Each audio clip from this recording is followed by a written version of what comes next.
Hello प्रणाम welcome my blog. सबैजना आरामै हुनुहुन्छ त? म त अहिले आरामै छु। म पसल आएँ, त्यसपछि हिजो मतलब के त्यस्तो काम थिएन अनि लुगाको भिडियोहरू बनाएर बसेको। भिडियोहरू बनाएँ एउटा दुईटा अनि दुईटी चाहिँ यो फेरि हालेको। अनि मेरो चाहिँ दर्शन कलेक्सन आइडी त सबैलाई थाहा होला लुगाको, अनि त्यसमा मैले पोस्ट गरेँ। त्यसपछि चाहिँ अनि के गर्नु भइरहेको थियो। हात हेरेर यसको नेल पोलिस मेरो हातमा थिएन।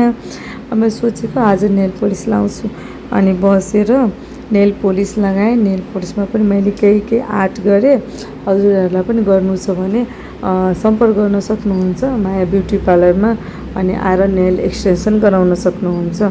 अनि त्यसपछि गराइसकेपछि चाहिँ मेरो बाबु स्कुलबाट आउनुभयो अनि उहाँसँग एकछिन बसेर कुरासुरा गरेँ। अनि त्यसपछि बाबु पनि घरतिर लाग्यो। बाई।